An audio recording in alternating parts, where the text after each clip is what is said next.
সাংবাদিকদের কাজ শুধুমাত্র কোথায় কি একটা দুর্ঘটনা ঘটলো সেটা যদি হয়, কিংবা কোথায় কোনো ঘটনা ঘটলো সেটা যদি হয় সেটাকে সংগ্রহ করা, তাহলে আমার বলার কিছু নাই।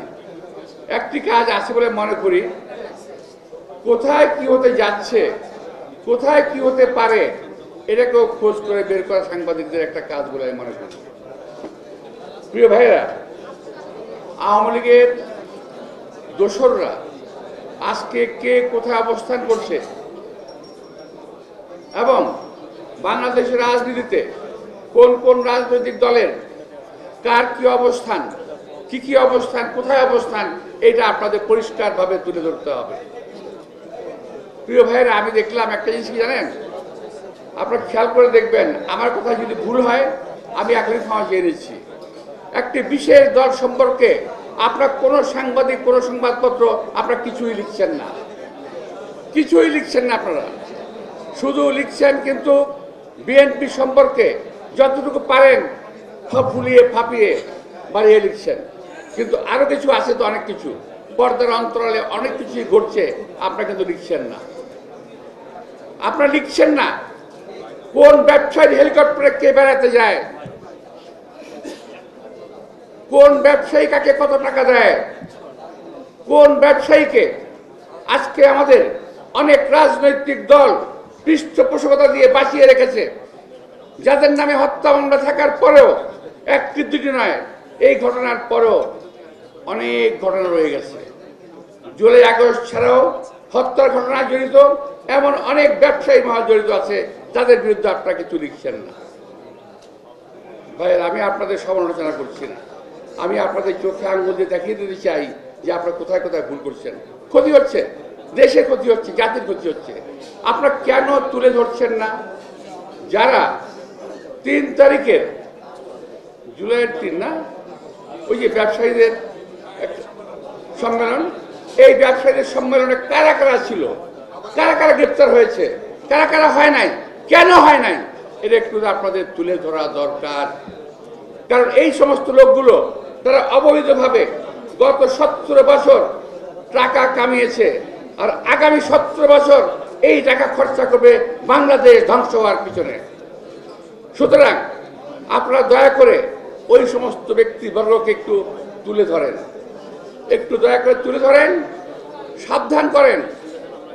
ওরা মনে করে টাকা হলেই বোধহয় পৃথিবীটাকে পকেটে নেওয়া যায়, কিন্তু এটা ওরা জানে না, টাকা হলেই সব সাংবাদিকদেরকে কেনা যায় না।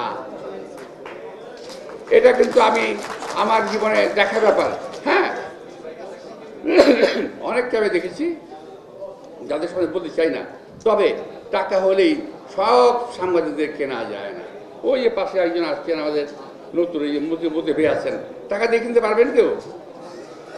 কিন্তু অনেক সাংবাদিক আছে যাদের কেনা যাবে হয়তো বা, আমি সবার কথা বলছি না, যারা সাংবাদিক না। তো প্রিয় ভাইরা, তো শুধুমাত্র হ্যাঁ বিএনপি সম্বন্ধে রাখেন, সমালোচনা করেন, আলোচনা করেন, কোনো অসুবিধা নাই, মিথ্যা তথ্য পরিবেশ করবেন না, অনুরোধ থাকলো। আর যাদের বিরুদ্ধে আমি বললাম, আমি তাদের বিরুদ্ধে বলি নাই, আমি আমার পক্ষে বলেছি, কারণ আমি বাঁচতে চাই, আমাকে বাঁচতে হবে। আর ওই লোকগুলো যদি তার অবৈধ টাকা নিয়ে এইভাবে ঘুরে বেড়ায়, তাহলে বাংলাদেশে কোনো মানুষ সুস্থভাবে বেঁচে থাকতে পারবে না। এই দেশটাকে তারা অসুস্থ করে ফেলবে, এই দেশে মানুষকে তারা অসুস্থ করে ফেলবে, এই দেশে গণতন্ত্রকে তারা অসুস্থ করে ফেলবে।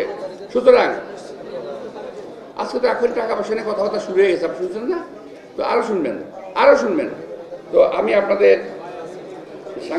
সাংবাদিক ভাইদের বলবো, শুধু ব্যবসায়ী না, আপনার সচিবালয়ে খোঁজ নেন আওয়ামী দোসররা কিভাবে সেখানে মানে মৌরসি পাট্টা মানে নিয়ে বসে আছে ওখানে।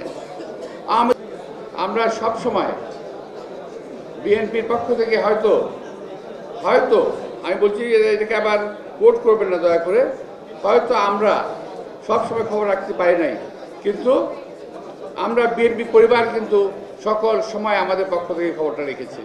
এই জন্য আমি তাদেরকে আন্তরিক ধন্যবাদ জানাচ্ছি।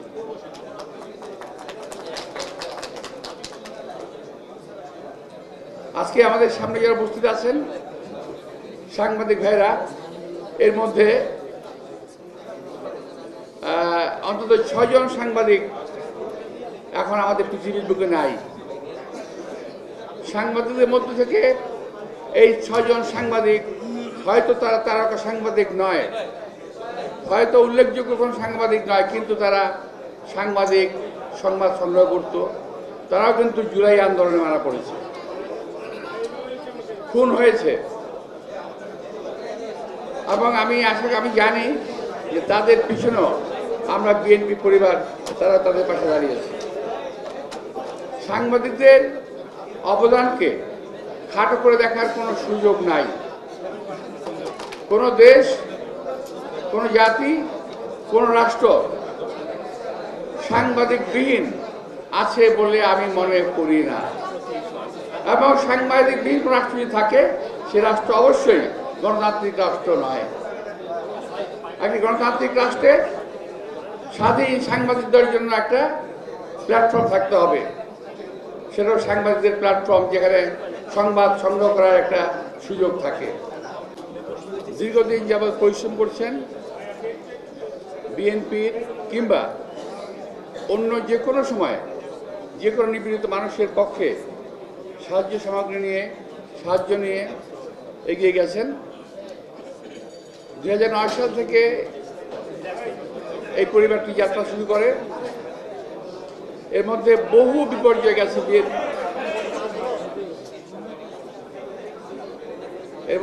বিপর্যয় গেছে বিএনপির নেতা কর্মীদের উপর দিয়ে।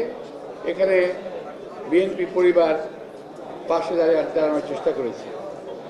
সর্বশেষ 24শে জুলাই কিংবা জুলাইয়ের আন্দোলনের সময় যারা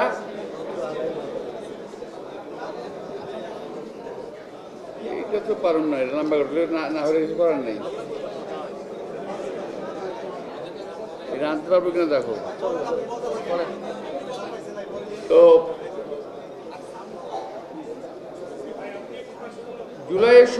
জুলাইয়ের আন্দোলনে আমাদের যারা শাহাদাত বরণ করেছেন, আহত হয়েছেন, খুন হয়েছেন, পঙ্গুত্ব বরণ করেছেন, এদের পাশে দাঁড়িয়েছে আমাদের আমরা বিএনপি পরিবারের সংগঠনটি। আমি তাদের আন্তরিকভাবে মোবারকবাদ জানাই, ধন্যবাদ জানাই। প্রিয় ভাইরা, আমার এই দীর্ঘদিনের রাজনৈতিক পথ পরিক্রমায় আমার বহু সাংবাদিক ভাই কালের গর্ভে হারিয়ে গেছেন।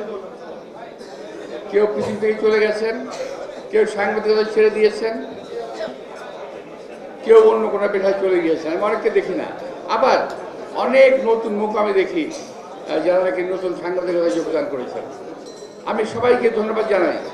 আপনাদের সকলের সম্মিলিত কার্যক্রমেই আজকে দেশে যে গণতন্ত্র প্রতিষ্ঠিত হওয়ার পথে, সেই গণতন্ত্র প্রতিষ্ঠিত হতে যাচ্ছে আপনাদের সকলের কার্যক্রমের বিনিময়ে। আমাদের মাঝে সবার প্রিয় মোদি ভাই উপস্থিত হয়েছে, ভাবিকে সহ। আমি তাদেরকে আন্তরিক ধন্যবাদ জানাচ্ছি।